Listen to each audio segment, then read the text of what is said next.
अस्सलामुअलैकुम, good morning, सुबह बखैर everybody, welcome to Geo Pakistan with Huma and Abdullah. अच्छा, मुश्किल की घड़ी में हुमा, ओवर द वीकेंड पे भी हम आएंगे, लेकिन एक छोटी सी बात मैं कर लूं। आपकी छोटी बात छोटी नहीं होती ना, इजाज़त दे दें, छोटी ही करेंगे। मुश्किल की घड़ी में यूजुअली होता है ना कि आपसे जिन लोगों की नहीं बनती या जो लोग आपसे अच्छे रवाबित नहीं रखते, वो भी आपके साथ एट टाइम्स आके खड़े हो जाते हैं। इसी तरह जब मुल्कों पे मुश्किलात पड़ती हैं ना, तो तमाम पॉलिटिकल लीडरशिप उसूली तौर पर तो यही होता है महज़ब माशरों में कि पॉलिटिकल डिफरेंसेस को एक तरफ रख के सब उस वक्त जो मुश्किल खड़ी है उससे निकलने के लिए कोशिश कर रहे होते हैं। जैसा कि कल डोनर्स कॉन्फ्रेंस में ज़बरदस्त पाकिस्तान के लिए ख़बरें सामने आई कि मोर देन, अब पहले 10 बिलियन की बात की जा रही थी, $10 बिलियन प्लस की बात की जा रही थी, प्लेजेस इसके सामने आए हैं, लेकिन बाज़ हमारे सियासी रहनुमा हैं वो इस पर खफा हो गए हैं, वो नाराज़ हैं। अब ये तो मतलब ये क्या इसको, तो बस कहना ये था कि एट टाइम्स खुद नहीं कर सके या उनको इस बात की तकलीफ हो, इस बात की तकलीफ है कि क्यों कुछ हो रहा है पाकिस्तान के लिए। ऐसे कोई नहीं, everybody at the end of the day wants, लेकिन हमारा बयान ऑन रिकॉर्ड है कि इस तरह ये जा के भीख मांग रहे हैं। तो हमने आपसे गुजारिश ये करनी थी कि एट टाइम्स इंसान जो भी बात कर ले चल जाता है, लेकिन ऐसे मौक़ों पे छोटी सोच और छोटी जहनियत और पेटी होना नामुनासिब होता है, क्योंकि हर किसी ने इन देयर ओन टाइम अपनी अपनी कोशिश की है ना। कि ऑब्वियसली आपको पता है कि फ्लड्स के बाद पूरे टेलीथॉन्स भी हुए और जनरेट किए गए फंड्स ताकि कुछ मदद की जाए। बाय द वे आज तक पता नहीं चला कि वो फंड्स किधर गए। उनके प्लेजेस में से कुछ आए थे, बहुत सारे नहीं भी आए थे, बहुत से नहीं भी आए थे। लेकिन टुडे हम जरा डिटेल में ये बात करेंगे। जो कल $11 बिलियन की बात हो रही है जो कि प्लेज किए गए हैं, और किस तरह वो पाकिस्तान आएंगे, किस तरह डिस्ट्रीब्यूट होंगे, कहाँ कहाँ लेंगे, कौन सी ज़्यादा प्रेसिंग रिक्वायरमेंट्स हैं, ज़रूरतें हैं, इन पे हम जरा डिटेल में बात करेंगे। तो मेरी बात थी कि जब मैंने बात शुरू की तो आप उसमें खुद ही फिर कूद पड़ी और आगे से आपने बात कंटिन्यू कर ली। अब आप बताइए कि आप क्या करने जा रही थी बात। मेरी अगले घंटे में रख लेते हैं उसे। अच्छा, ओके, चलिए ठीक है, अगले घंटे में इसलिए रख लेते हैं कि बात लंबी हो जाएगी, और besides we have some guest waiting for us as well.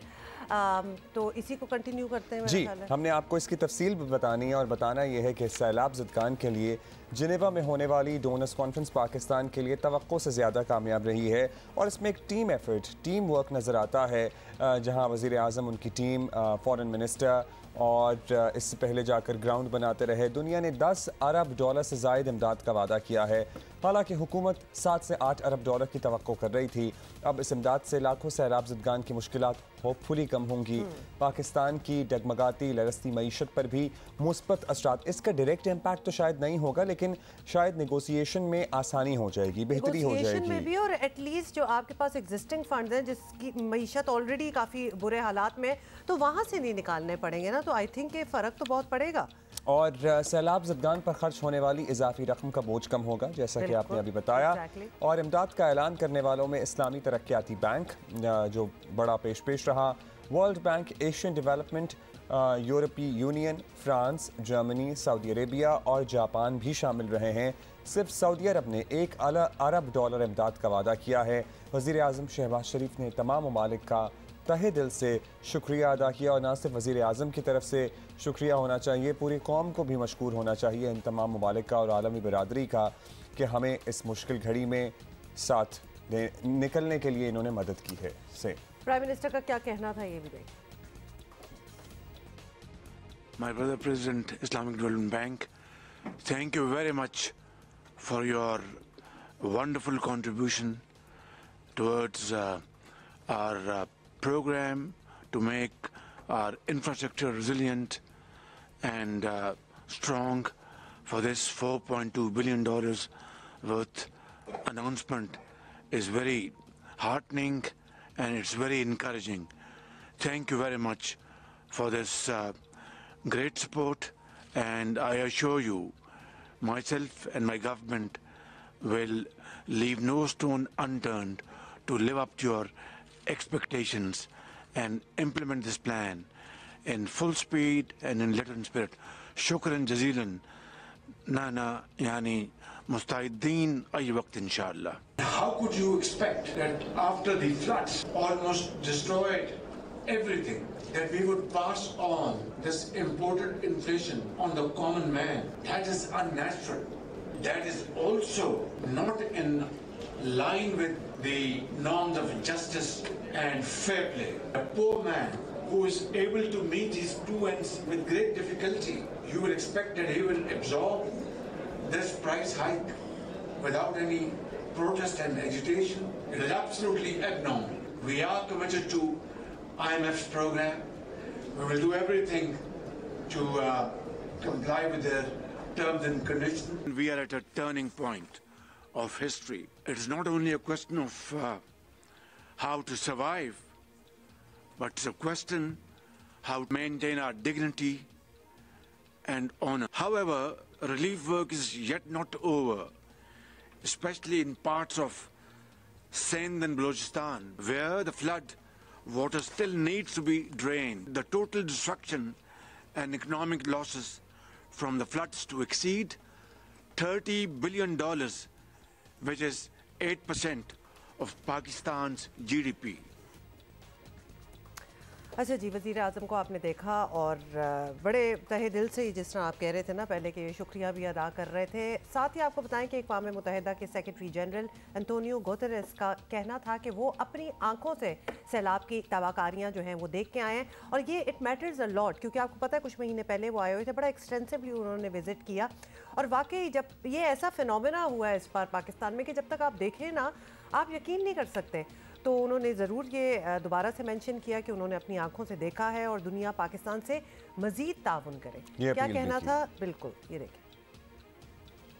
Dear Prime Minister, I stand with you and we stand with Pakistan. Now is the time to invest in the resilience of the Pakistani people, to mobilize massive investments from the world in order to pay tribute to the enormous generosity that the Pakistanis have always shown. दूसरी तरफ आपको बताना यह है कि Saudi खबर agency के मुताबिक सऊदी वली अहद ने पाकिस्तान में सरमायाकारी बढ़ाने का जायज़ा लेने की हिदायत कर दी हैं। स्टडी शुरू हो गई है। याद रहे कि गुज़श्ता साल सऊदी अरब ने पाकिस्तान में $10 अरब की सरमायाकारी का ऐलान किया था और इसके अलावा सऊदी वली अहद ने SFT को स्टेट बैंक ने डिपॉजिट की रकम भी बढ़ाने पर गौर की हिदायत कर दी है। सऊदी अरब की जानिब से दिसंबर 2022 में स्टेट बैंक में डिपॉजिट की रकम $5 अरब कर दी गई थी। ये मामला अपनी जगह डोनर कॉन्फ्रेंस पर एक और मुस्बत पेशरफ्त है। ये जो है सामने आया मामला मेरा ख्याल है कि एक पॉजिटिव बात जो आपको पता ही है इसमें बड़ा अहम किरदार अदा किया है दीगर अहम शख्सियात ने भी। और वज़ीर ख़जाना इसहाक डार की IMF हुकाम से भी साइड लाइन पर बातचीत हो रही है जेनेवा कॉन्फ्रेंस में। उम्मीद है कि नई किस्त के लिए पाकिस्तान और IMF के दरमियान मामलात भी जल्द तय हो जाएंगे। इस उम्मीद के साथ हम इस दिन का आगाज़ कर रहे हैं कि जो ऐलानात कर रहे हैं जल्द हुए हैं, ये जल्द मटीरियलाइज़ होंगे।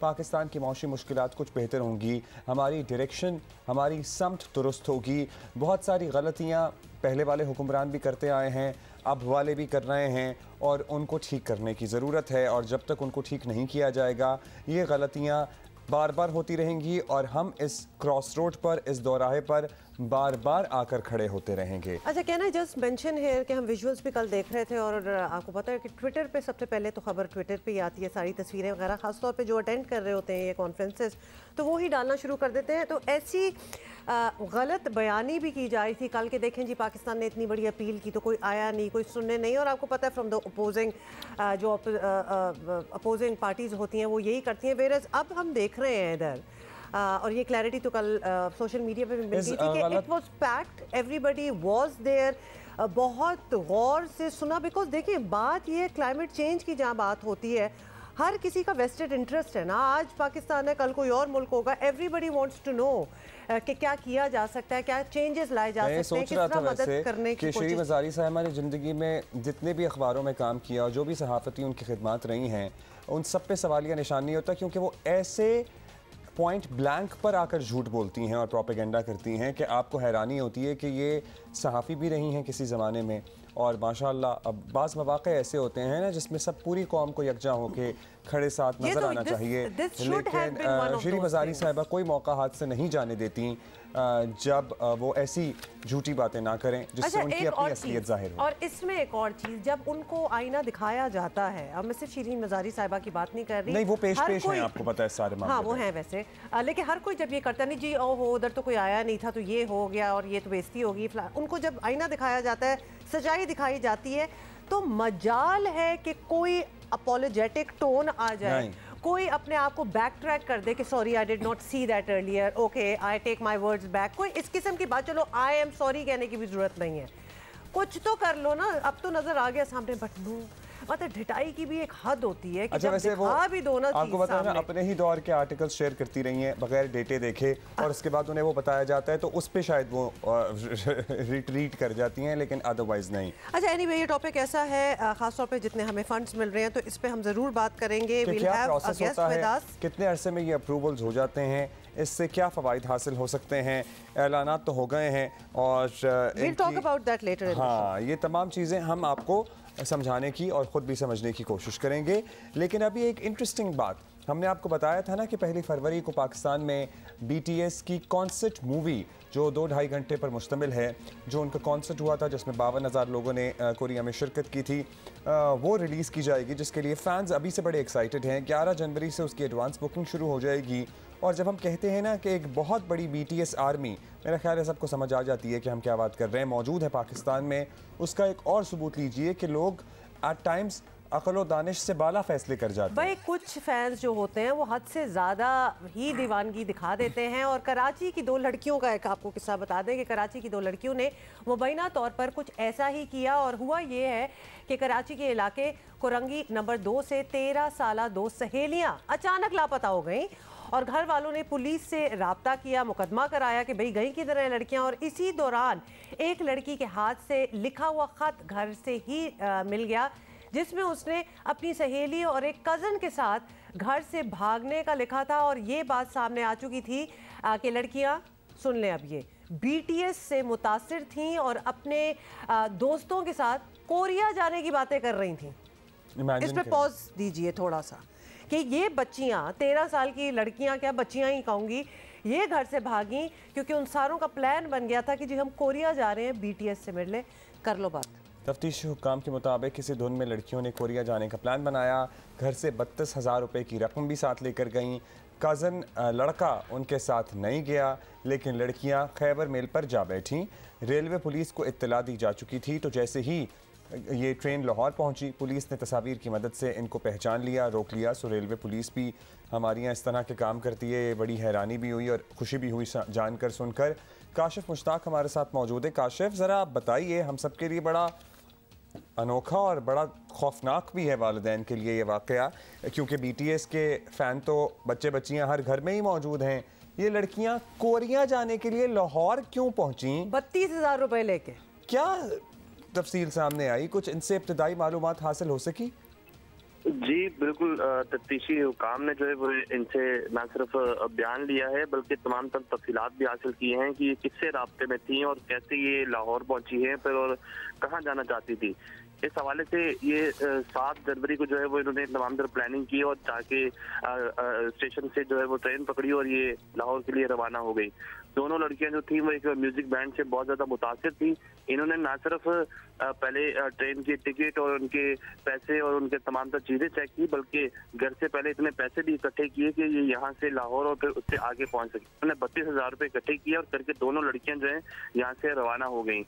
रवाना इस तरह हुई कि इन्होंने एक अपने मेल कजन जो है उसको भी साथ में शामिल किया कि आप भी हमारे साथ जो है वो यहाँ से जाओगे, लेकिन एन मौके पर जो है वो कजन नहीं गया और ये दोनों लड़कियां जो है यहाँ से रवाना हो गई। लेकिन इससे भी ज्यादा फिल्मी स्टोरी ये है कि पुलिस ने फौरी कार्रवाई की, कार्रवाई करके ये लड़कियां जो है जो लाहौर के स्टेशन है वहां से जो है वो तस्वीर की मदद से जो है वो ये दोनों लड़कियों को वहां की पुलिस ने पहचान लिया, वरना इतनी जल्दी पुलिस कार्रवाई करती नहीं है।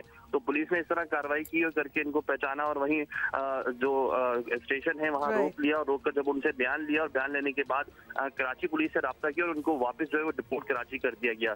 तमाम इस लड़कियों से पूछा गया कि आप कैसी ये तमाम तर प्लानिंग की, तो उनकी जानिब से बताया गया कि उन्होंने मुख्तलिफ व्हाट्सएप ग्रुप से ये चीजें देखी थी और साथ साथ उन्होंने जो है वो गूगल आईडी एक बनाई थी और वहां से जो है वो तमाम तर चीजें ले रही थी। जब उन्होंने यहाँ से फरार होना था तो ना सिर्फ व्हाट्सएप डेटा जो है वो तमाम तर डिलीट किया गया, बल्कि गूगल आईडी से भी तमाम तर चीजें इन्होंने डिलीट की और एक खत लिखा और खत लिखकर अपने पेरेंट्स को जो है इत्तला देने के लिए वो खत घर पर छोड़ा और उसके बाद ये दोनों लड़कियां यहाँ से फरार हो गई।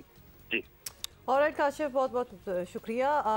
बड़ी एवेन्यूज़ हैं स्टोरी के जिससे मैं इम्प्रेस भी हूँ, थोड़ी सी डिप्रेस भी हुई हूँ। एक तो इतना कॉन्फिडेंस बच्चियों में, दूसरा ये कि अगर पुलिस इनको ना पकड़ सकती तो ये कहाँ तक जाती, तीसरा ये कि ये मतलब क्या रूट था इनका कोरिया का कि ट्रेन पे बैठ गई हैं, चौथा ये कि BTS should find out about this story कि इतने कोई क्रेजी फैंस हैं पाकिस्तान में and they should definitely do something and I don't know, एक लाइव लिंक करें, कुछ करें कि वो विजिट करें, क्योंकि ये तो चलो 2 बच्चियों का किस्सा है but we know there are so many BTS fan, मतलब भरे पड़े हैं, तो कुछ इधर भी हो जाए। आई एम श्योर आप खुद भी पर्सनली कितने ऐसे बच्चों को जानते होंगे, ज़्यादातर एक ही पर्टिकुलर एज ब्रैकेट है ना, टीनेज बच्चे बच्चियों का।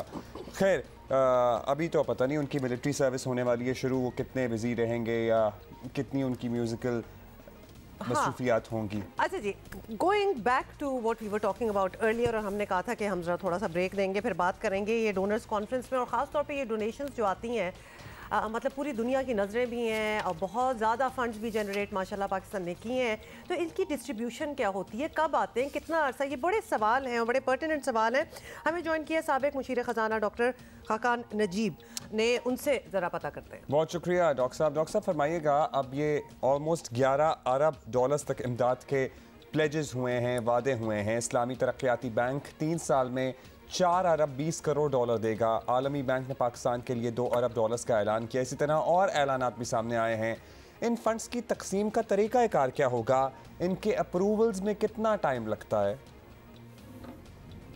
बिस्मिल्लाहिर्रहमानिर्रहीम। So, you know, I was there throughout the conference, मैंने virtually सारी conference सुनी है। एक तो पहले ये बात मैं आपके सामने रखूँगा, you know, we should have some better news for Pakistan also। एक बड़ा diplomatic moment था पाकिस्तान का yesterday, and अल्लाह का शुक्र है कि we came through well। बहुत अरसे से कोई अच्छी न्यूज़ पाकिस्तान पे हमने नहीं सुनी। मुझे बड़ी तशवीश थी when I was listening to this conference, और इससे पहले भी मैं इसमें इन्वॉल्व रहा हूँ जब इसकी प्रेपरेशन हो रही थी और मेरी बातचीत हो रही थी एंड ट्राइंग टू पुश के ज़्यादा से ज़्यादा पैसे आएँ। आपको याद होगा कि एक पहली अपील हुई $850 मिलियन की, और उसमें से सिर्फ 1/3 पैसे आए थे UN के। So everyone was concerned. So जैसे आपने कहा, this was good.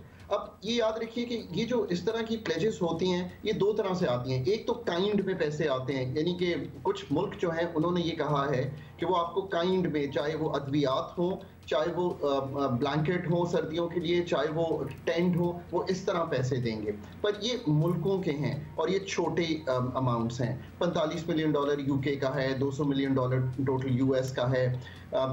Of course Kingdom of Saudi Arabia being a close brother, friend and an ally, $1 billion। But इससे हमें एक चीज सीखनी है कि पैसे आए कहाँ से हैं बड़े। आपने दुरुस्त कहा। सो $4.2 बिलियन जो है वो IDB का है। सो असल में तो पार्टनर्स हैं आपके, डेवलपमेंट पार्टनर्स, जो दुनिया में आपको पैसे देते हैं आगे चलाने के लिए। अब 4.2 बिलियन में गालिबन ऐसा होगा कि 1.2 बिलियन तो एक ऑयल फैसिलिटी है। ऑयल फैसिलिटी इस तरह से है कि आप तेल खरीदते हैं उनसे, पर आप उसकी पेमेंट नहीं करते, और IDB का एक आर्म है जिसको ITFC कहते हैं, वो जो उनकी ट्रेड फाइनेंस करता है, तो वो पैसे सऊदी अरेबिया को दे देगा और आपको वो पैसे नहीं देने पड़ेंगे। दैट कैन स्टार्ट इमीडिएटली, मतलब वो अगले माह से शुरू हो सकता है और इससे बड़ा रिलीफ मिल सकता है। एक और एस्पेक्ट ऑफ इट अगर आप उस पर भी हमें समझा सकें कि सब ऐलानात तो हो गए, सब कुछ हो गया, बड़ा अच्छा हुआ, लेकिन इस्लामी तरक्याती बैंक, वर्ल्ड बैंक वगैरह के तो पाकिस्तान के लिए पहले भी मुख्तलिफ प्रोग्राम्स हैं, वो जारी हैं। तो अब जो नए अनाउंसमेंट्स हुए हैं, ऐलान हुए हैं, तो वो रीप्रोग्रामिंग करेंगे जो ऑलरेडी एग्जिस्टिंग उनके प्रोग्राम्स चल रहे हैं, या फिर ये बिल्कुल अलहदा से होगा, ये किस तरह चलेगा? तो आई एम ग्लैड कि आपने ये सवाल पूछा। ये बहुत जहनों में सवाल है। मुझे कल से मेरे बहुत से दोस्तों ने पाकिस्तान से ये सवाल पूछा कि सो लेट मी एक्सप्लेन। सो ये जो आईडीबी की अनाउंसमेंट है, इस 1.2 बिलियन के साथ साथ ये 3 बिलियन जो हैं वो तो नए हैं, वो अभी हमारे प्रोग्राम में नहीं है। So this is fairly new. अब एडीबी पे आ जाएं, उन्होंने $557 मिलियन एग्जैक्टली आपको प्लेज किए थे जब फ्लड असिस्टेंस ली इमीडिएट, उन्होंने उसको रीपर्पस किया था। अब उन्होंने ये कहा है कि नेक्स्ट 3 इयर्स के लिए वो फिर एक किस्म की प्रायोरिटाइज कर देंगे $1 बिलियन को। तो इसको मैं समझूंगा कि कुछ पैसे कहीं और प्रोजेक्ट से भी होंगे, बट रीप्रायोरिटाइज होके एक नए पैसे $1 बिलियन आपको आ जाएगा। $2 बिलियन जो वर्ल्ड बैंक के कहे जा रहे हैं, इसमें से तकरीबन $300 मिलियन वर्ल्ड बैंक ने फौरी तौर पे कर दिया था जब फ्लड्स आए थे। 1.7 बिलियन वो हैं जो उन्होंने 19 दिसंबर 2022 को तकरीबन नए प्रोजेक्ट शुरू किए थे, तो उन्होंने उसको दोबारा कहा है कि हम उसको करेंगे। ये भी ओवर द नेक्स्ट 2-3 इयर्स जो है आपको मिलेगा। बाकी कुछ कंट्रीज के आपने ये देखा कि नए पैसे प्लेज हुए कि जर्मनी ने कहा हम $84 मिलियन नए दे देंगे। EU ने कहा है कि टोटल एनवेलप जो है अब $500 मिलियन तक बढ़ जाएगा। ये शुरू में कुछ कम था, जैसे फ्रांस का एक नया प्लेज आया, जर्मनी का आया, तो ये मिलाकर वहां चला गया। यूके ने 45 मिलियन कहा है, जिसमें यूके 8 का 40 है और 5 उनकी गवर्नमेंट का है। मैं फिर आपके सामने ये रखूंगा कि याद रखिए कि कंट्रीज खुद फटीग्ड हैं इसलिए कि दुनिया भर एक रिसेशनरी ट्रेंड में है। सो हेल्प आपको कहां से आई है? सारी ये जो डेवलपमेंट पार्टनर्स हैं उनसे आई है। अब एक चीज जरूरी है लोगों को बताना कि इसका ओनस जो है वो अथॉरिटीज पे बहुत बड़ा है। और वो क्यों है? देखिए, अगर आपने एक इंफ्रास्ट्रक्चर का प्रोजेक्ट करना है, आपने 10 किलोमीटर की एक रोड बनानी है, हम आसानी से समझाते हैं। अगर आप उस प्रोजेक्ट को स्लो में चलाएंगे, जिसका हम स्लो मोड में अपने प्रोजेक्ट्स चलाते हैं, जिसको हम PSDP के थ्रू कहते हैं, जो हमारी डेवलपमेंट स्पेंडिंग होती है, ये ज्यादा पैसे वहां से फनल हो रहे हैं। फॉर एग्जांपल, अगर हम उसको स्लो बिडिंग करेंगे तो ये स्लो होगा। अब हम पे भी बहुत बड़ा ओनस है कि हम इसको तेजी से चलाएं। कुछ प्रोजेक्ट्स जो हैं वो आउट ऑफ PSDP भी होंगे, जो वो डायरेक्टली जो हमारे मल्टीलैटरल पार्टनर्स हैं, बायलैटरल पार्टनर्स हैं, जैसे FCDO UK का है, और जो हमारे दोस्त ममालिक हैं वो अपनी USAID की थ्रू कर लेते हैं। तो आई होप कि वो उसको फास्ट ट्रैक करेंगे। फास्ट ट्रैक और फिर शफाफियत यकीनी बनाना भी एक अहम टास्क होगा। डॉक्टर साहब, एक बात बताइए, अब ये मुस्बत खबर तो कह लीजिए आई है, सब खुश भी हैं इस बात को लेके, ज़ाहिर है इतनी बड़ी तबाही है जिसका पाकिस्तान को सामना है, we still dealing with it. Actual में पाकिस्तानी मईशत पर इसके क्या असरात होंगे? क्या वो जो डिफ़ॉल्ट का ख़तरा था, या IMF से जो हमारे मुज़ाकरात थे, या दीगर मामलात जो हमारे हैं, उसमें कुछ डॉलर की किल्लत है, सब कुछ है, मतलब देयर इज़ अ केओस, इतनी अनसर्टेनिटी है मार्केट में, लोगों में, इंडस्ट्रीज़ में, बिजनेसमैन में, कुछ फ़र्क पड़ेगा इस सारी कोशिश से? So very important for us to remember कि इस वक्त पाकिस्तान की मईशत वहाँ खड़ी है जहाँ 1 महीने की जो इम्पोर्ट्स हैं उसके से कम के रिजर्व्स हैं हमारे पास। ये एक बड़ी ही तशवीशनाक सूरत हाल है सबके लिए जो इस बात को समझते हैं और इसमें काम करते रहे हैं। कम अज़ कम जस्ट नाजरीन के लिए समझने के लिए कि अगर 3 माह के रिजर्व्स का कवर हो तो हम समझते हैं कि that is a comfortable level. So हम एक अनकंफर्टेबल लेवल पे हैं। करना वही है कि हमें डॉलर इनफ्लो शॉर्ट रन में बढ़ाना है, इसके अलावा कोई चारा नहीं है। इससे नुकसान ये हो रहा है कि आपकी मईशत की एक्सपोर्ट्स भी हर्ट हो रही है, क्योंकि मईशत वो उतनी सुकड़ रही है जितनी नहीं सुकड़नी चाहिए, बिकॉज आपके पास LCs खोलने के डॉलर्स नहीं है। ये जो पैसे आए हैं ये थोड़ी सी तकवीयत देते हैं कि हमने $30 अरब के करीब इकट्ठा करना है इस मालियाती साल में। सो जो भी ट्रिकल इन ज्यादा करेगा, चाहे वो वर्ल्ड बैंक से हो, एशियन डेवलपमेंट बैंक से हो, जर्मनी से हो, किंगडम ऑफ सऊदी अरेबिया से हो, वो उसमें चला जाएगा। सो लेट्स से कि $1-2 अरब मैं समझता हूँ कि एक्स्ट्रा उसमें आ जाएंगे, एक तकवीयत मिलेगी। पर ये याद रखिए कि आज भी आपकी मईशत का शॉर्ट रन का डॉक्टर IMF है। ये कॉम्प्लीमेंट करते हैं पैसे, और यही वर्ड हमें याद रखना है। हम डिपेंड नहीं कर सकते किसी चीज़ पे, ये कॉम्प्लीमेंट करते हैं पैसे उस IMF प्रोग्राम को जिसका 9th रिव्यू 3 नवंबर से अभी तक पाकिस्तान ने पेंडिंग में है। हम इसको पेंडिंग नहीं रख सकते और हमें इसमें आगे बढ़ना है, और इसके लिए हमें जो भी उनके साथ निगोशिएशन करनी है अपनी प्रेपरेशन से बेहतरीन निगोशिएशन करें, और जो उनसे आप कर सकते हैं मईशत को बेहतर करने के लिए। ये भूल जाइए कि रिलीफ, इस वक्त relief is not the word to be remembered, word ये है कि मईशत को इस भंवर से निकालें ताकि कॉन्फिडेंस जो है लोगों का, आम लोगों का वापस आए। और आटा तभी मिलेगा, आपने जिक्र बहुत अच्छा किया पहले भी, जब सप्लाई बढ़ेगी। सप्लाई तब बढ़ेगी जब वीट इंपोर्ट होगी, बिकॉज हमें इंपोर्ट करनी है। उसके डॉलर पैदा करने के लिए go to the IMF, kingdom of Saudi Arabia के 3 अरब डॉलर लें, चाइना के कमर्शियल लोन्स जो है उनको वापस लें। जाहिर है सब इस सिलसिले में कोशिश भी कर रहे हैं होपफुली, और इस सारी एफर्ट से, ये जो सारी एक्टिविटी हुई है, इससे IMF से मुज़ाकरात में भी मुस्बत पेशरफ्त होगी। Thank you doctor Khaqan Najib for your time and for explaining it to us. लेकिन सबसे अच्छी बात यह है कि हमारी डिमांड थी कि $16 बिलियन हो और हमें प्लेज किए गए 11, which is very close to what we wanted. अभी हम जरा कल की जीत की बात कर लें फाइनली। एग्जैक्टली, इतनी और बातें थी कि हमने ये बात ही नहीं की कि भाई क्या मतलब हम जीत गए, बस यू नो व्हाट कि किस तरह जीते, क्या किया, पहले उसको साइड पे रखे, the fact that we won. और ये हमारे जी कप्तान बाबर आजम ने नए साल का आगाज़ जो है जीत के साथ करने का अज़म पूरा कर दिया, तो हमें बहुत अच्छी बात है। पहले वनडे मैच में मेज़बान न्यूजीलैंड टीम को 6 विकेटों से शिकस्त दे दी है पाकिस्तानी टीम ने, और यही नहीं, फ़खर जमान, बाबर आजम, मोहम्मद रिजवान ने सेंचुरियाँ भी बनाई हैं। पाकिस्तान को अब 3 मैचों की सीरीज़ में 1-0 की बर्तरी हासिल हो गई है। इंशाल्लाह अगला जीत जाएंगे तो सीरीज़ जीत जाएंगे। और वाइट बॉल क्रिकेट शुरू होते ही पाकिस्तान टीम टेस्ट से बिल्कुल ही मुख्तलिफ, एक मुख्तलिफ अंग में जिसे कहते हैं ना, नज़र आई है। पाकिस्तान ने 256 रन का हदफ 1 ओवर पहले ही हासिल कर लिया, और इससे पहले न्यूजीलैंड ने 9 विकेटों पर 255 रन बनाए थे। नसीम शाह ने 5 और उसामा मीर ने 2 खिलाड़ियों को आउट किया। इस मैच में नसीम शाह ने मुनफरिद एजाज़ भी अपने नाम कर लिया है, और नसीम शाह करियर के इब्तदाई 4 वनडे में सबसे ज़्यादा विकेटें लेने वाले बॉलर भी बन गए हैं। यानी कि the first 4 ODIs of his career, अपने करियर में सबसे ज़्यादा विकेट लेने वाले ये बॉलर बन गए हैं। नसीम शाह ने इब्तदाई 4 वनडे मैचेस में 15 विकेटें मजमूई तौर पर हासिल की। और क्या हुआ हुमा? नहीं, आप बताएं। इससे पहले ये ऑस्ट्रेलियन बॉलर्स के पास था एजाज, लेकिन अब ये एजाज नसीम शाह के पास है। सिकंदर वक्त हमारे साथ मौजूद है। सिकंदर, कैसा लगा आपको कल का मैच? और बाकी तो हम निटी ग्रिटीज में जाएंगे, ऑब्वियसली आपसे बात करेंगे, लेकिन the fact that we won, मतलब ये भी एक्सपेक्टेशन आफ्टर द टेस्ट के लॉसेस, तो डर लग रहा था शायद ये भी गया।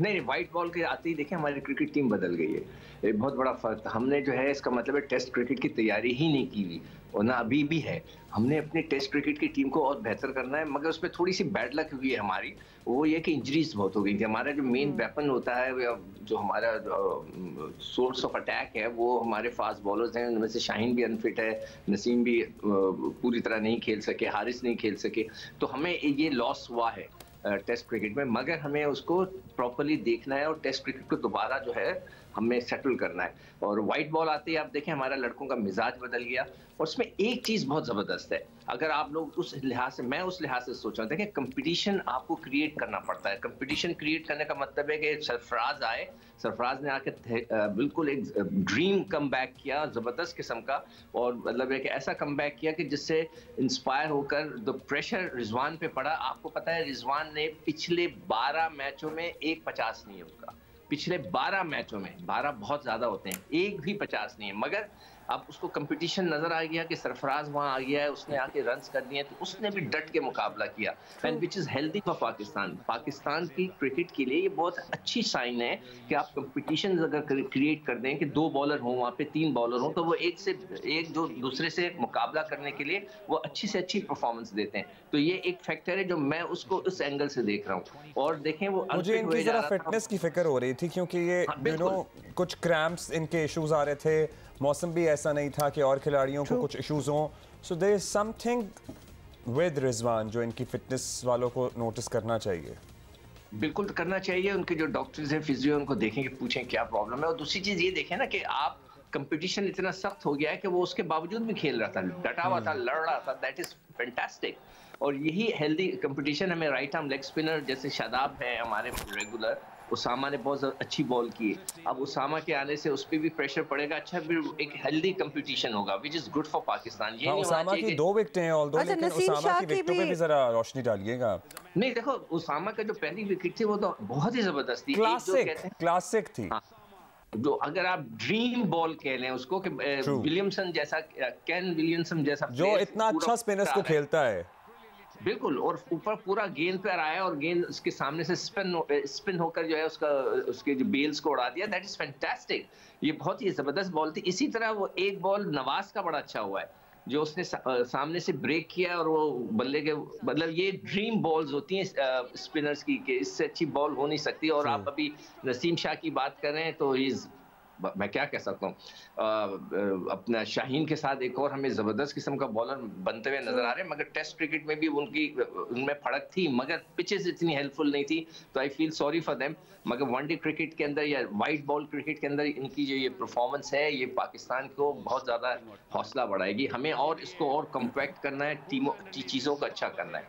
अच्छा सिकंदर, अब कंपैरिजन भी सामने आ गया, ये ओडीआई हो गया, टेस्ट में तो हम तसलसल के साथ हार ही रहे हैं, तो अब ये क्लियर हो गया कि हम वीक हैं टेस्ट में, and that is where we need to work harder, और अपनी टीम बिल्डिंग करनी है हमने उसके लिए। दैट्स राइट, बिल्कुल आप सही कह रही हो।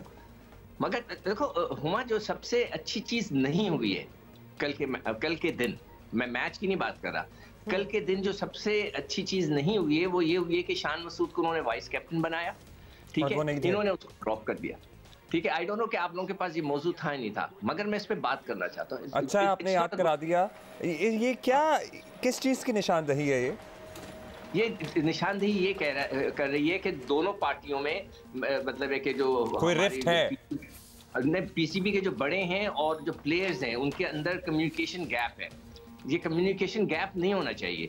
उसको जो है, मैं पहले भी कहा था कि सिलेक्टर और जो कैप्टन वगैरह हैं ये एक पेज पे होने चाहिए ना। अब सिलेक्टर है, उसने बोला कि जी फला लड़का बहुत टैलेंटेड है, मैं इसको टीम में डाल रहा हूँ, इसको चेक करो, तो कप्तान उसको खिलाए ना, तो उस बेचारे की तो मेहनत जाया हो गई। वो तो आकर कहता है कि मेरा डोमेन ही नहीं है यार 11 सेलेक्ट करने का, मैं क्या करूं। तो इस चीज को खत्म करना है, और पाकिस्तान क्रिकेट बोर्ड के जो बड़े हैं, सेठी साहब वगैरह, उनको ये देखना है कि अगर आप प्लेयरों से इस तरह का क्लैश हो जाए कि वो ऊपर से बैठ के वो वाइस कप्तान बना दें, ऊपर से बैठ के कोई वो फैसले करें और कप्तान उसको रिजेक्ट कर दे और उस लड़के को ले ना, तो इट्स अ बिग क्लैश। लड़के आपको मैच जिताते हैं, ये लड़के इतने चालाक हैं, ये अपनी जिंदगी में माजरत के साथ, लड़कों के साथ भी और पीसीबी के साथ भी मैं माजरत करता हूं कि ये जो क्लैश है ये पाकिस्तान को इस तरह नुकसान पहुंचा सकता है। मैंने इसको एक्सपीरियंस किया है। मैं नाम नहीं लूंगा, एक बहुत बड़े क्रिकेटर ने बोला था कि उन्होंने किसी कप्तान को बना दिया था, पिशावर का मैच था, उसने बोला कि मैं देखता हूँ सिकू भाई ये कैसे जीतेगा कप्तान। खुदा की कसम मैं खा के कह रहा हूँ कि उस लड़के ने मुझसे ये बात कही थी। तो लड़के जो है वो अच्छी बॉलिंग भी कर रहा था और मैच भी हार पाता। अभी इसको फौरन ही कंटेन कर लिया जाएगा क्योंकि ये सवाल कल उठ रहा था और ये सवाल बनता भी है। अच्छा, हारिस सुहेल की वापसी हुई और जबरदस्त उन्होंने इनिंग खेली यार, अमेजिंग। मैं उसका रिकॉर्ड उठा के देख रहा था कि उसने हारिस सुहेल ने आखिरी जो 7 इनिंग्स खेली हैं उसमें उसके 4 50 हैं। आखिरी 7 इनिंग में, जैसा भी मैं रिजवान का बता रहा था कि आखिरी 12 मैचों में उसका कोई 50 नहीं है, इस लड़के की आखिरी 7 इनिंग में 4 50 है। उसको ड्रॉप कर दिया। क्यों किया, क्या हुआ, किसने किया, किससे उसकी दुश्मनी थी, कुछ नहीं पता। शाहिद अफरीदी ने उसको वापस लेकर आया, जो भी वजह थी। हालांकि उसका जो स्कोर था उसके अंदर, जो पाकिस्तान कप होता है वनडे में, इतना अच्छा नहीं था। 129 रन किए थे उसने सिर्फ 5 मैचों में, उसके बावजूद शाहिद उठा के उसको लाया। मैं कल देखना चाह रहा था कि वो कैसा खेलता है। वो बहुत ही जबरदस्त खेला, बहुत अच्छा खेला, आउटस्टैंडिंग खेला। मगर एक और चीज भी अब्दुल्ला, मैं हमेशा कहता हूं कि बाबर जो है भूल जाते हैं कि उनके पास कोई बॉलर है। कल स्पिनिंग ट्रैक था, कल स्पिनर्स ने कम रन दिए हैं ऑल टुगेदर, और आपके जो फास्ट बॉलर्स ने पूरे मैच दोनों इनिंग्स को मिला के ज्यादा रन दिए। उससे एक ओवर नहीं कराया। ये वो बॉल प्लेयर है, ऑलराउंडर कहलाता है हारिस सुहेल, कि जिसको जो है मिसबाउल ने कहा था कि मैं उससे 10 ओवर कराऊंगा वर्ल्ड कप के अंदर, और उससे 5-5 4-4 ओवर कराए जाते हैं। कल फिर बाबर भूल गए। कल इतनी अच्छी स्पिनर्स ने बॉलिंग कराई कि सब ने कम रन दिए थे। आप ये देखें कि उसामा ने 42 रन देके 2 आउट किए थे, नवाज ने 38 दिए थे, आगा ने जो है 4 ओवर में 18 रन दिए थे। इतनी अच्छे स्पिनर बॉल करा रहे थे, भाई आपने उससे बॉलिंग क्यों नहीं कराई? ये एक बहुत बड़ा फॉल्ट है बाबर में, जो कि डिस्कस होना चाहिए। जो टीम मैनेजमेंट है उससे पूछे कि भाई आपके पास जो जो ऑप्शंस मौजूद होते हैं, अच्छे ऑप्शंस होते हैं, उनसे आप बॉलिंग कराएं। ना कराने की वजह मुझे नहीं समझ में आई। ही इज एन ऑलराउंडर, तो ये जो चीज़ है इसके ऊपर भी बात होनी चाहिए। Sikandar, thank you so much for being with us, और काफ़ी अच्छी डिटेल में हमने बात भी की क्या होना चाहिए क्या नहीं, लेकिन बॉटम लाइन ये है कि शुक्र है कि हम जीत गए। मतलब ये सारी बातें तब भी हो सकती थी अगर अल्लाह ना करे हम ना जीते होते, लेकिन वे वन मोर ओडीआई और आज कब है? हाँ ओडीआई, और कराची में हम ये चाहेंगे कि जरा लोग भी जोश व खरोश। अच्छा 2 और है, तो टोटल 3 की सीरीज है ना, 1-0 की बर्तरी हासिल है, एक इंशाल्लाह और जीत जाएंगे तो सीरीज अपने नाम कर लेंगे। जरा रात तक मैचेस होते हैं, आप दफातर से फारिग होके चक्कर लगाएं स्टेडियम। यस। अच्छा जी, एक और इवेंट जो कि अभी सॉरी वीकेंड पे हुआ है और उसकी एक तो इतनी बात हो रही है, वीडियोस वायरल हो रही हैं, not in a good way, तो हम ज़रा आपको दिखाना भी चाहते हैं। कराची ईद फेस्टिवल जो कि 10th addition of Karachi Eid था, 10 सालों से चल रहा है, बड़ा ही it is one of the biggest festivals of Karachi. आपको पता है खाने का तो हर जगह शौक होता है और यहाँ नए नए खाने भी होते हैं, स्टॉल्स भी होते हैं, मतलब दुनिया आती है, म्यूजिकल इवेंट्स होते हैं, there is a lot happening over there. हमेशा खदशा थोड़ा सा होता है, कितनी बार तो हमने बाय द वे हम खुद गए, आपको कवर किए, हमने दिखाया भी है सब कुछ। तो 3 दिनों का हमारी भी बस हो गई है, हमारी बस हो चुकी है, हम खुद जाते हैं, अपने घर वालों को लेके जाते हैं, बिकॉज और यही उसकी वजह भी है। अब जरा आउट ऑफ कंट्रोल होता जा रहा है मामला। एक तो बिल्कुल स्ट्रिक्टली फॉर फैमिलीज ये इवेंट होता है, लेकिन उसके बाद ऑब्वियसली बेचारे लड़के भी कहाँ जाएं, ये भी मुझे हमारे मुल्क की बात ज़रा अजीब लगती है कि लड़कों को भी कोई आउटलेट चाहिए। जब रोक दिया जाए तो फिर वो काफ़ी बुरे तरीके से धिक्कम पेल के साथ आते हैं, और यही हुआ कल 3rd day of the event में। वीडियोज़ वायरल हुई हैं जी, लड़के जो हैं वो जंपे मार के अंदर जा रहे हैं, लड़कियों की आपस में लड़ाइयाँ हो रही हैं, हरासमेंट भी सुना हो रही है। जो वहाँ परफॉर्मर आए हुए थे कैफी खलील, वो छोड़ के चले गए बीच में, और उसके बाद उन्होंने पूरा एक यंगस्टर्स ने परफॉर्म करने से इनकार कर दिया।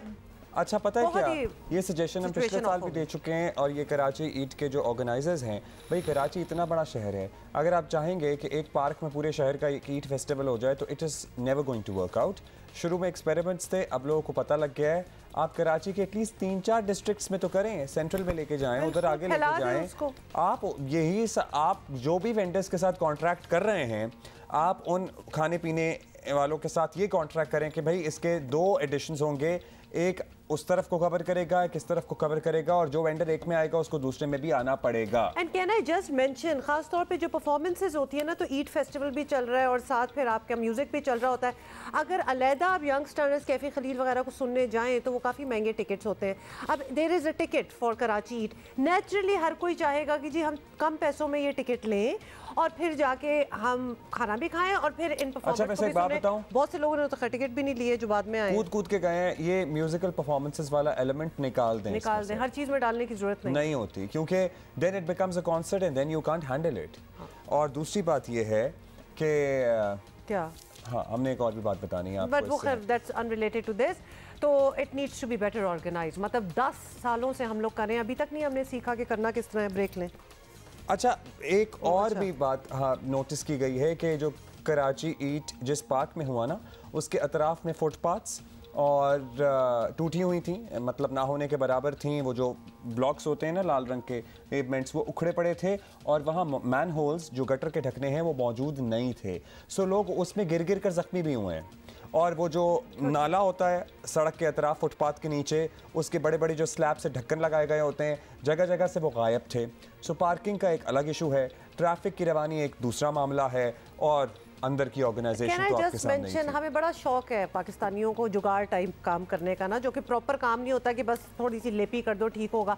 लेकिन अगर कोई ना वहाँ देख रहा हो तो फिर भी आपका काम चल जाएगा। लेकिन जहाँ आप हज़ारों की तादाद में लोग इनवाइट कर रहे हैं, एक इवेंट साइट बनाई हुई है और वहाँ ये जुगाड़ू काम है, तो आप सोच ही लेंगे क्या होगा। लोग गिरे भी हैं, सोचना चाहिए रिस्पॉन्सिबल फॉर दिस। एक तो हमारे मुल्क में कोई रिस्पॉन्सिबिलिटी भी नहीं लेता ना, कौन रिस्पॉन्सिबल है इसका? जो लोग इतने इंजर्ड हुए। इलाका तो कंटोनमेंट बोर्ड क्लिफ्टन के ही अंडर आता है, तो उनको भी ज़रा देख लेना चाहिए था कि हज़ारों लोगों से भरा एक मजमा यहाँ इकट्ठा होने वाला है। इर्द गिर्द सड़क किनारे जो गटर लाइनें या नाले बह रहे हैं उनके ढकने लगाते हैं या उनको कवर कर दें ताकि लोग गिर गिर कर ज़ख्मी ना हों। लेकिन ये खैर एनीवे हम ब्रेक ले रहे हैं, लेकिन ये एलिमेंट जो है ना कि यंग लड़कों को they also need an outlet, उनको बिल्कुल एक्सक्लूड कर देना there has to be a middle ground जिस पे ये सोचना पड़ेगा। अच्छा जी, जल्दी से आपको हमने बताना है कि पाकिस्तान की खवातीन फुटबॉल टीम कहाँ गई है? अब बहुत जगह जा रही है टूर्नामेंट में हिस्सा लेने के लिए। वो सऊदी अरब रवाना हो चुकी हैं और ये है जी 4 मुल्की टूर्नामेंट जिसमें वो मॉरिशस जाएंगी, सऊदी अरब में तो हैं, और कोमोरूस जाएंगी। अब ये टूर्नामेंट सऊदी अरब, पाकिस्तान, मॉरिशस और कोमोरूस की टीमों के दरमियान होगा। तो मैं भी यही बता रही थी। अच्छा सॉरी, हमें लगा कि आप जाने की बात कर रही हैं। रवाना हो चुकी हैं और कोमोरूस जो है वो एक आइलैंड है अफ्रीका में, 3 छोटे छोटे आइलैंड्स पर मुश्तमिल एक मुल्क है राधा। और क्योंकि बहुत से लोगों को मैंने अभी अब्दुल्ला को बताया था कि कोमोरूस क्या है, बताया था ना, सच बताओ। और मॉरिशस का तो इन्हें मैडम शमीम आरा की फिल्म से पता लगा था सबसे पहले। फीडबैक भी आना शुरू हुआ कि भाई आप लोगों ने बात की और हमारे दिल की बात कर दी। हमारे मुल्क में मर्दों के लिए वैसे क्या आउटलेट्स हैं? बहुत से लोग हैं जिनकी शादियां नहीं हुई भी होती, दोस्त साथ जाना चाहते हैं, एंजॉय करना चाहते हैं। इसका मतलब ये नहीं है, यकीनी तौर पर आप ये इमेजिन नहीं कर सकते कि साथ जाकर हुल्लड़बाजी करेंगे। सो आप मैनेज करें। नहीं, लेकिन ये जो विदाउट फैमिली वाली एंट्रेंस वाला मामला है ना, ये बड़ा ही आउटडेटेड कॉन्सेप्ट है। ये बहुत, इसका मतलब ये नहीं अब आप कह रहे कि हम ये कह रहे हैं कि कुछ मैनेज आप इस तरह करें, कुछ स्पेस आप बढ़ाएं, कुछ गार्ड्स और इस किस्म की आप बनाएं सिचुएशन जहां लड़के भी आ सकें, but they are young boys from good families also. अब जब आप रोकेंगे उनको तो वो तो जाके फिर ये हुल्लड़बाजी करेंगे ना कहीं और। They have to let it out somewhere, so they will block the roads या फिर जंपे मार के अंदर आ जाएंगे। ऑलरेडी आप उनको मैनेज करें, अंदर करें। भाई there was this time I was walking on sea view with my husband और ये 4, 5, 6 बच्चे जो कि समझे आप 15-16 साल के थे, उनको चंकी मंकी जैसी एक, अब अगर आप कराची में नहीं रहते, आप नहीं जाते, एक एंटरटेनमेंट की एक जगह है, वहाँ जाने नहीं देते जी आज फैमिली डे और बॉयज नॉट अलाउड है।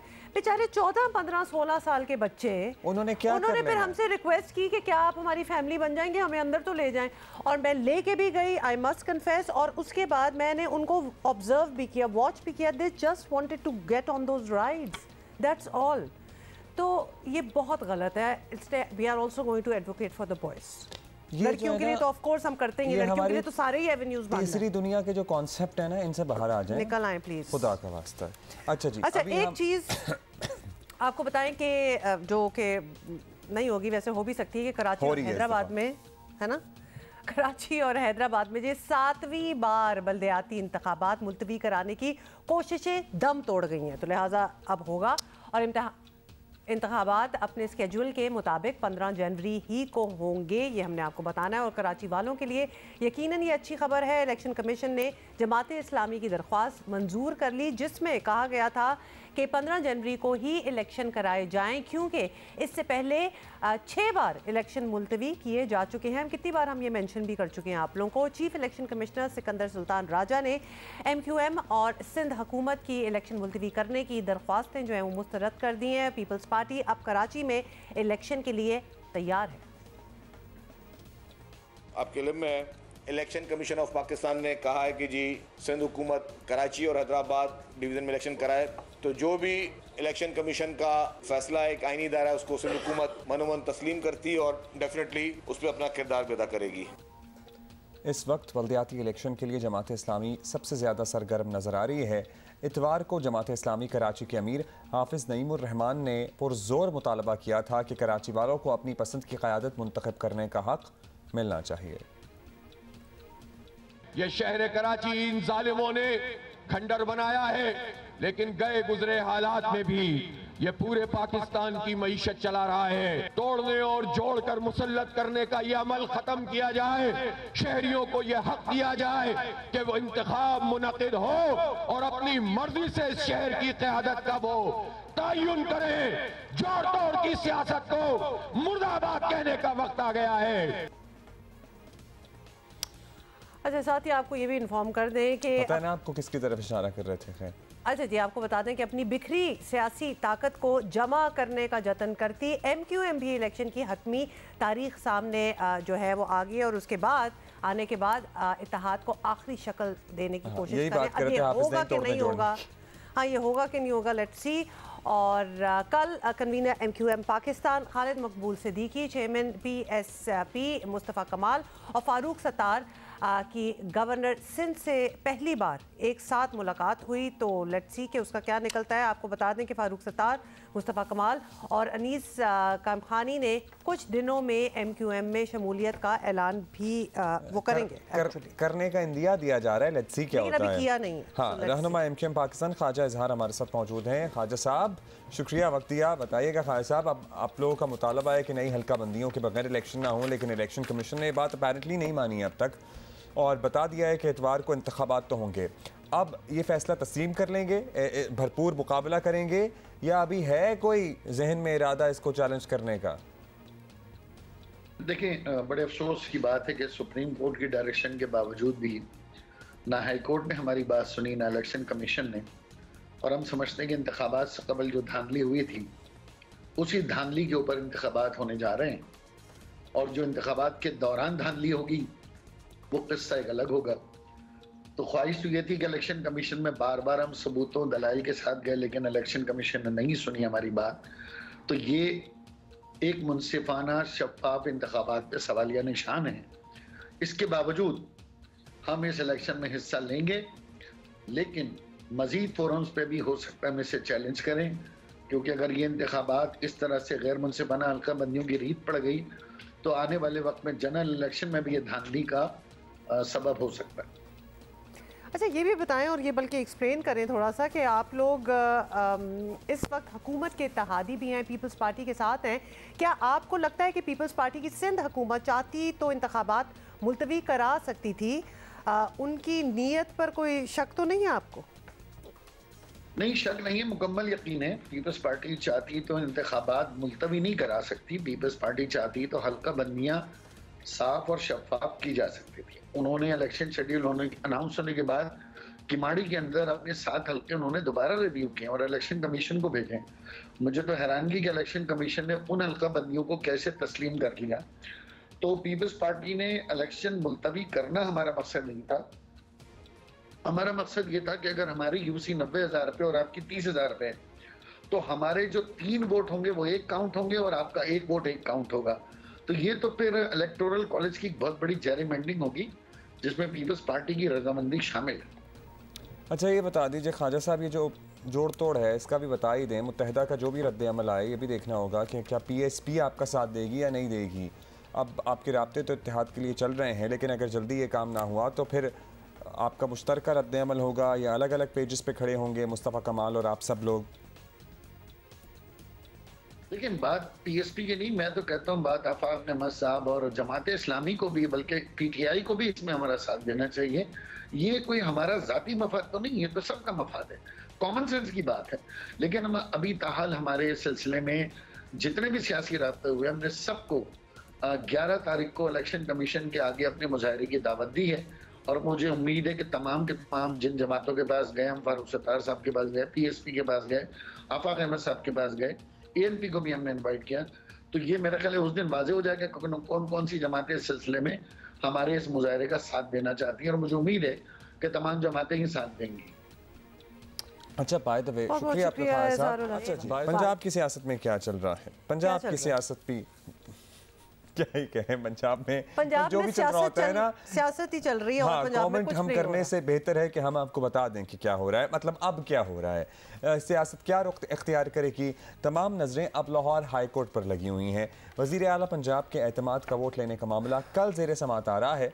11 जनवरी तक एतमाद का वोट लेने के दावे, और PTI ऐसा लग रहा है कि इस पर यू टर्न ले चुकी है। परवेज़ इलाही भी एतमाद का वोट लेने से इनकार कर चुके हैं, लेकिन वफाक में बैठी PDM पंजाब को ज़ेर करने के लिए बदस्तूर कोशिश कर रही है, और पंजाब पर हुक्मरानी के लिए नून लीग की उम्मीद अभी भी कायम है। का वोट होने जा रहा है, पावर शो क्या करने जा रहा है, आगे पता। अच्छा, ये बता दें कि आप समझते हैं नंबर गेम है आपके पास? क्या समझते हो जाता है तो आपके पास नंबर है? बिल्कुल है जी, इंशाल्लाह। वहाँ उसके लिए 186 नंबर चाहिए, आपके पास तो 180 के करीब भी नहीं। इतना साहब नहीं मनो आंदा, लेकिन नंबर साढ़े को है। अच्छा, नून लीग ही में मगर ऐसी शख्सियात भी मौजूद हैं जो समझ रही हैं कि मुल्क का सबसे बड़ा सूबा एड हॉक की बुनियाद पर नहीं चलाया जा सकता, और सियासी रसाकशी और खींचातानी से किसी को फ़ायदा पहुंचने वाला नहीं, और अगर मिल बैठ कर कोई हल ना निकाला गया तो किसी के हाथ कुछ नहीं आएगा। देख ले क्या कहा गया। मामला यह है कि एक आदमी 2 रियासती हुकूमतों का और 2 सूबाई हुकूमतों का हाकिम है। वो कहता है मेरी जिम्मेदारी कोई नहीं है। वो कहता है जी आप इलेक्शन करवाएं। इलेक्शन तो और काम को ख़राब कर देगा। जो जीतेगा वो जीता होगा, दूसरा कहेगा मैं नहीं मानता। जब तक पॉलिटिकल डायलॉग नहीं होगा तमाम सियासी कुव्वतों का कि आगे मुल्क को लेके कैसे जाना है, और रियासती अदारे जब भी उसके अंदर ऑन बोर्ड नहीं होंगे तो ये क्राइसिस तो चलता रहेगा। इलेक्शन हल नहीं है। इलेक्शन से पहले एज ए पॉलिटिकल वर्कर मैं समझता हूँ सियासी कुव्वतों को बैठना पड़ेगा, बशमूल PTI के। जैसी तैसी भी वो सियासी कुव्वत है, हमें अच्छा लगता है या बुरा लगता है, हम उन्हें अच्छे लगते हैं बुरे लगते हैं, हम ही स्टेक होल्डर्स हैं, हमें ही एक दूसरे के साथ गुजारा करना है। जितनी जल्दी ये बात समझ आ जाएगी उतनी जल्दी ये क्राइसिस ओवर होने की तरफ जाएगा, वरना किसी के हाथ कुछ नहीं आएगा। अच्छा जी, ये सारा मामला भी आपके सामने है। उधर सियासतदान अपने तनाज़ात हल करने में नाकाम है। PTI नून लीग फौरी बातचीत पर आमादा हो जाएं। बज़ाहिर इसके इम्कानात नहीं नज़र आते। इमरान खान का मुस्तकिल मौक़िफ़ रहा है कि वो चोरों के साथ नहीं बैठेंगे, जो उनके मुताबिक जो उन्होंने सेलेक्ट किए हैं चोर। देखो शहबाज शरीफ, बात सुन लो, मैं बूट पॉलिश करने वालों से बात नहीं करता, मैं उनसे बात कर रहा हूं और की जिनको मिलने के लिए आप गाड़ी की डिक्की के अंदर छुप के जाया करते थे। अच्छा जी, अब पंजाब का सियासी खिलाफाता करने के लिए अगरचे मुस्लिम लीग नून और तहरीक इंसाफ दिमाग तो लड़ा ही रहे हैं, लेकिन आज के दिन तक गेम जो है ना वो किसके हाथ में है? परवेज़ इलाही साहब के। मतलब हु वुड हैव थॉट, वैसे why wouldn't anybody would have thought, क्योंकि आपको पता ही है कि इनकी जमात की 10 सीटें हैं और बस वो बीच में ही नोज हाउ टू प्ले। और इन सब ने बस नहीं बेबस कर रखा है सबको, कर दिया है। अब ये तासुर भी आम हो रहा है कि शायद इमरान खान अब असेंबली तोड़ना नहीं चाहते, वरना वो अदालत से एतमाद का वोट लेने के हुक्म का इंतजार क्यों करते। वैसे इमरान खान साहब अभी कह रहे थे ना अपने बयान में कि मैं तो उनसे बात कर रहा हूँ जिनसे मिलने के लिए आप डिग्गी में बैठ के जाते थे। सो मुबैना तौर पर ये कह रहे हैं कि जनाब कुछ लोग तो डिग्गी में बैठ के जाते थे, मगर इमरान खान साहब तो मतलब इतने बरमला कॉन्फिडेंस के साथ जो है वो एम्पायर की उंगली की बातें करते थे और इशारों से एक मुंतखब हुकूमत को घर भेजने की बातें करते थे। सो वो बातें भी आपको पता ही है ना, तजादात। हाँ, बट ये पुरानी बात थी, फिर आपको पता है आगे निकल आए और भी बड़ी बातें उन्होंने की। सुहेल वड़ाई साहब हमारे साथ हैं। वड़ाई साहब, क्या हाल है आपका? परवेज़ इलाही को एतमाद का वोट नहीं लेना, खान साहब को असेंबली ही नहीं चाहिए, मुस्लिम लीग नून और पीपल्स पार्टी वगैरह ने ऐसे हुकूमत और असेंबली चलने नहीं देनी। अगर हम कहीं हम कहाँ, where do we stand actually, ये हम आपसे पूछना चाहते हैं। हाँ बिल्कुल, अवाम की ही बात हो रही है कि अवाम क्या करे, बिकॉज लिटरली ये लग इसी तरह आ रहा है कि सुबह एडहॉक बेसिस पे चल रहा है। नहीं, ये सही बात है कि एक तरह का आईनी बहरान, एक सियासी बहरान और एक ओवरऑल बहरान, बेयकीनी की फ़ज़ा जो है वो कायम है। बिल्कुल सही लगता है कि जो परवेज़ इलाही साहब असम्बली तोड़ना नहीं चाहते, इमरान खान साहब असम्बली भी तोड़ना चाहते हैं, वो इस्तीफ़े भी देना चाहते हैं। नून लीग और जो PDM की पार्टियां हैं वो चाहती हैं कि असम्बलियां ना टूटें। तो ये एक बहरान है, अदालत ने इसके बारे में एक अलग से राय दे रखी है। तो ये सारी चीज़ ने एक वाकई बहरान को जन्म दे रखा है। जो सूरत हाल बन रही है वड़ाइद साहब, इसमें वाज़ेह है कि सियासी मामलात वाले बड़े फ़ैसले एक बार फिर अदालत को अपेरेंटली करने हैं और अदालत ही बताएगी कि किसे क्या करना है। क्यों आपको लगता है कि हम अभी तक इस काबिल नहीं हैं कि सियासी फ़ैसले सियासतदान ख़ुद कर सकें और अदालतों के या इदारों के मोहताज ना हों? बड़ी बदकिस्मती है कि जो सियासत के बड़े बड़े फ़ैसले हैं वो अदालतों में जा रहे हैं। होना तो चाहिए कि अहले सियासत ख़ुद मैच्योर हो और अपने मामलात, अब ये ऐवान से एतमाद का वोट लेना कोई ऐसी बात तो नहीं थी कि जिसको अदालत में भेजा जाता, लेकिन वो भी अदालत में चला गया है और फिर वो नहीं लिया जा रहा। तो मेरा ये ख्याल है कि इस तरह से अदालत को भी सियासत में घुसेड़ना और बार बार मुदाखलत की दावत देना, इससे पार्लियामेंट कमज़ोर होती है, जमहूरियत कमज़ोर होती है, सियासत कमज़ोर होती है और सियासतदानों पर एतमाद जो है वो कमज़ोर होता है। तो मेरा ख्याल है कि कोई ऐसा तरीका होना चाहिए कि सियासतदान अपने मामलात ख़ुद तय करें और बार बार अदालत का दरवाज़ा छोटी छोटी बातों के लिए ना खटखटाएँ। अच्छा वड़ाई साहब, ये भी बताएं कि इस पूरे मंजरनामे में खान साहब की ये बात अहम है कि उन्हें पंजाब में पॉलिटिकल इंजीनियरिंग होती नज़र आ रही है और उन्हें लग रहा है कि जनूबी पंजाब में पीपल्स पार्टी को मजबूत किया जा रहा है। तो क्या आपको लगता है कि खान साहब की ये ऑब्जर्वेशन जो है ये ठीक है? देखिए, खान साहब ठीक भी हैं और गलत भी हैं। खान साहब की पहले तो ये पॉलिसी गलत है कि उन्होंने कन्फ्रंटेशन की एक फ़ज़ा बनाई हुई है एस्टेब्लिशमेंट से, जबकि उनका कोई असूली ना फ़ॉरेन पॉलिसी पे इख्तलाफ है, ना मुआशी पॉलिसी पे इख्तलाफ है, ना इकनॉमिक पॉलिसी पे इख्तलाफ है, ना मुल्क की गवर्नेंस की पॉलिसी की किसी पे फ़ौज से इख्तलाफ है, ना फ़ौज की दिफाई पॉलिसी पे इख्तलाफ है। जब फ़ौज से कोई इख्तलाफ ही नहीं है तो फिर लड़ाई किस बात की डाली हुई है? जो इससे पहले सियासी जमातों थे उनका दिफाई पॉलिसी पे इख्तलाफ होता था, मुआशी पे इख्तलाफ होता था, जमहूरी पॉलिसी पे इख्तलाफ होता था, गवर्नेंस पे इख्तलाफ होता था। अब इनका इख्तलाफ भी नहीं है, लेकिन इसके बावजूद वो इस्टेब्लिशमेंट से लड़े हुए हैं। तो ये बात जो है वो नाकाबिल फ़हम है और इसी वजह से वो भी बहरान का शिकार है और आइंदा जब तक वो इस्टेब्लिशमेंट के साथ इस तरह कन्फ्रंटेशन रखेंगे बहरान का शिकार ही रहेंगे। बहुत शुक्रिया आपका वनायत साहब। अच्छा अब्दुल्ला, क्वेश्चन, क्या आप उन लोगों में से हैं जो ख़वातीन लड़कियां ड्राइवर्स को अनाड़ी समझते हैं या दे आर नॉट? मेरी बीवी मेरे से बेहतर गाड़ी चलाती है तो मैं कैसे समझ सकता हूँ? I guess one of the only ones जिनसे हम ये बात सुनेंगे, वरना अक्सर औकात जो लोग हैं वो यही समझते हैं, विच इज़ सो रॉन्ग। और ख़ास तौर पे आज हम आपकी राय जो है वो बिल्कुल बदल देंगे क्योंकि हमारे पास एक बड़ी स्पेशल गेस्ट। देखिए, अनाड़ी होना या ना होना इससे किसी जेंडर का कोई ताल्लुक नहीं होता। ये बात किसी भी काम को लेके आपको समझ लेनी चाहिए, इस बात को। चाहे वो ड्राइविंग हो या कोई और काम हो। It has to be an individual who can be an अनाड़ी और एन एक्सपर्ट।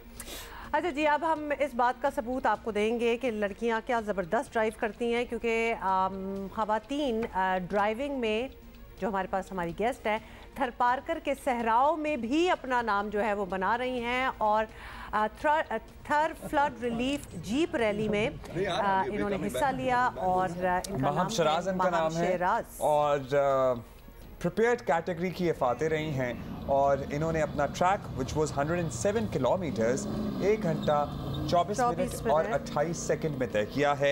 सो कैसा रहा तजर्बा? कब से ये कर रही हैं? छोटी सी लगती हैं और कहाँ से इन्होंने इंस्पिरेशन हासिल की? Hmm, thank you for joining us this morning. क्या हाल है आपका महम? बड़ा यूनिक इंटरेस्ट है आपका ड्राइविंग का। How did it come to you? किस तरह स्टार्ट हुआ मामला? तो ये स्टार्ट हुआ कुछ 3 साल पहले। मेरे फादर कुछ 7-8 साल से ये कर रहे हैं रेसिंग, ऑफ रोड रेसिंग। तो काफ़ी अर्से से मैं सुन रही थी कि वो ये होता है, हम डेजर्ट में जाते हैं, तस्वीरें देखी थी बाबा की, कभी गए नहीं थे। वैसे वो घर पे बैठते हैं क्योंकि वो बहुत कुछ करते हैं। बहुत कम कम चांस मिलता है उनसे घर पे बैठने का। बट तो वो जाते थे यही डेजर्ट में और तस्वीरें मिलती थी। गाड़ी जब बन के आती थी तो देखते थे और वो थोड़ी जो ऑफ रोड गाड़ियाँ थोड़ी बड़ी सी थोड़ी डिफरेंट लगती हैं। तो बस और फिर जब मुझे उन्होंने गाड़ी चलाना सिखाई वो मुझे कहते थे कि हाँ जब you know when I get my licence तुम भी साथ चलना, हम रेस करेंगे। मैं कहती थी ठीक है होगा, यू नो ऐसे ही कह रहे होंगे। फिर मैं कुछ अर्से बाहर चली गई थी पढ़ाई के लिए और कभी फिर इस बारे में बात नहीं। फिर जब मैं वापस आई उन्होंने कहा अगले महीने रेस है और हम जा रहे हैं। मैंने कहा okay. I had no idea कि what I was getting into और हम चले गए। उस वक्त थी चोलिस्तान की रैली। अच्छा सॉरी महम, लेकिन आपको ये नहीं अंदाज़ा था विच इज़ इंडेयरिंग टू मी कि कोई बाप किसी बच्चे को रेस लगाने की बात नहीं करता। So you are it's very different in your household जहाँ आपको ये कहा जा रहा है कि जी हम रेस करेंगे। So that in itself, racing की कोई ट्रेनिंग भी होती है? होती है। I mean I think racing की सबसे ज़्यादा ऑफ रोड रेसिंग या any sort of driving racing जितना ज़्यादा आप एक्सपीरियंस हासिल करें, जो भी मेरे सीनियर्स हैं या बाबा हैं सब ने बस यही बोला है कि सीट टाइम, जितना आप टाइम अपने सीट पे लगाओगे द बेटर यू गेट, आप अपने स्किल को बेहतर कर सकते हो। तो ऐसा तो नहीं हुआ ना कि आपने पहले ही आके स्टीयरिंग थाम लिया, आपने असिस्ट किया किसी को? आप को ड्राइवर रही हैं इनिशियल इससे पहले रेसेस में या नहीं? मैं direct as a driver direct entry हुई है। तो मतलब एक सड़क पे गाड़ी चलाना होता है, एक सहराओं में ड्यून्स के दौरान ऊपर नीचे, ये मुख्तलिफ एक तजर्बा होता है। सड़क है मतलब कोई मार्क्स भी नहीं है, आपको खुद आइडेंटिफाई करना है लेफ्ट राइट आप किधर जा रहे हैं। ये कैसे सीखा फिर? आई थिंक जब आप रैली पे जाते हैं, हम कुछ दिन पहले जाते हैं और फिर रेकी करते हैं। सही। रेकी इज बेसिकली आप अपनी गाड़ी को ट्रैक पे जितनी प्रैक्टिस करनी है आप करते रहें जी। एंड आई थिंक सबसे ज़्यादा हाथ इसमें नेविगेटर का भी होता है, specially for a driver like me who जिसका ज़्यादा एक्सपीरियंस है नहीं।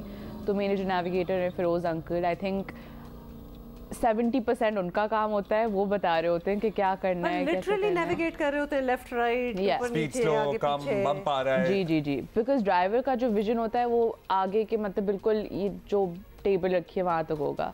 नेविगेटर का विजन होता है बिल्कुल एंड ऑफ द रोड या एंड ऑफ द ट्रैक तक, जितना भी जो उनको नज़र आ सकता है। सो वो सारी कॉल्स देते हैं, left right, bump, speed up, speed down, slow down. So I think it's navigator का रोल बहुत इंपॉर्टेंट। अब तो ये कर लिया, did you have fun? I love it. I think. अच्छा, now you have realized कि अब. I mean, I've been doing it 3 साल हो गए, तो I have to love it. Otherwise, I wouldn't be doing this. So एक तो अब्बू ने शुरू तो करा दिया, लेकिन ultimately आपका अपना भी अपनी मोहब्बत भी डेवलप होगी। फादर्स को पता होता है ना कि बच्चियों का किस चीज में इंटरेस्ट होगा, एंड आई गेस वो आपको प्रिपेयर वैसे भी कर रहे थे, बता रहे थे। अच्छा, अम्मी का कोई रोल होता है, कोई खौफजदा होती हैं अम्मियाँ भी डराने में? क्या हो रहा है, इतनी स्पीड? I think I'm अल्हम्दुलिल्लाह very lucky. मेरी पूरी फैमिली, चाहे बाबा हो या ममा हो, सब बहुत ज़्यादा सपोर्टिव है। अम्मा का बस ये होता है कि रेस से पहले जब भी हम सुबह में हमेशा बात होती है कि जी मम्मा जा रही हूँ रेस पे whatever, तो उनका होता है अच्छा बेटा आराम से चलाना। मेरी मम्मा मैं रेस तो आराम से कैसे चलाना? आराम से कैसे चला कहती बस देख के, हाँ संभल के चलाना। जी मम्मा ठीक है। और फिर बस उनकी दुआएं और वो सब होता है। फिर रेस से फ़ौरन आके उनको पहला फ़ोन होता है, तो वो आती नहीं है। हाँ बच गई। कुछ 1-2 एक्सीडेंट्स भी हो चुके हैं, तो 1-2 बुरे फ़ोन कॉल भी जा चुके हैं उनको, तो वो बहुत ज़्यादा डरी हुई होती है। सेफ्टी के क्या मेजर्स होते हैं यूजुअली? जो रेस की गाड़ी होती है उसमें प्रॉपर बकेट सीट्स होती हैं जो रेसिंग की होती हैं, एंड आपका हार्नेस होता है, so you are strapped in very tightly, and you also wearing some jacket और suit. You're wearing a racing suit. Are you wearing a helmet inside? Yes, of course. Okay. You're not allowed to race without a helmet. आपकी जो गाड़ियाँ होती है उसमें role cage लगा होता है, रोल बार होता है, तो and in case of any top roll over, so there's a whole लोहे का अंदर पूरा केज सा बना होता है, crush ना हो basically. Okay, makes sense. तो बड़ी चीज़ें हैं जो करनी पड़ती हैं। अच्छा ये बताएं, जो रेस तो रेस होती है, उसके बाद जब आप शहर में आके सड़कों पे होती हैं तो वो रेस मोड ऑन होता है तब भी? कराची में मैं सबको यही कहती हूँ, कराची में गाड़ी चलाना is basically of road racing, जो हमारी रोडों का हाल है। इतने बम्प्स हैं तो आप बिल्कुल आई थिंक ऑलमोस्ट उसी तरीके से चला रहे होते हैं, but obviously not, because road पे गाड़ी चलाना अलग होता है। You have to be very careful, you have to be cautious of other people. तो नहीं, उसमें रोड रेज ऑन नहीं होता। You want to pursue it professionally आगे भी? आई थिंक पाकिस्तान में जो कितना स्कोप है लड़कियों की इन जीप रैली रेसिंग का? आई थिंक ओवरऑल पाकिस्तान में नॉट जस्ट लड़कियों, आई थिंक मर्दों के लिए भी इतना ये बड़ा स्पोर्ट नहीं हुआ है अभी तक। इसमें बढ़ने में टाइम है। आई थिंक ऑब्वियसली गुंजाइश बहुत है और इतने अरसे से कोशिश हो रही है। But it's more like a passion, a hobby. I think currently can afford it and can do it, they do it. जी ऐसा ही है जी। अच्छा ये जो खास तौर पे ये वाला था, ये फ्लड रिलीफ के लिए था जी। इसमें और भी लड़कियां थी? Were you the only one? How did that? I was the only one in the professional category, unfortunately. But ये एक और कैटेगरी होती है, स्टॉक कैटेगरी, उसमें एक और थी, she is Dina Patel. She's very young, just started out, and she's doing very well as well. चलें, wonderful. ज़बरदस्त मैम, मज़ा आया आपसे बात करके, and this is another avenue for girls. If you have a passion for it, तो आप करें। डरना नहीं है लड़कियों, कुछ भी करना है, डरना बिल्कुल नहीं है। वालिदैन के किरदार जो है ना, हमने अगेन इस कॉन्वर्सेशन से अखज़ किया कि बड़ा अहम होता है। से यही होता है कि parents. So congratulations and thank you for being with us. Thank you. We're going to see you tomorrow, inshallah.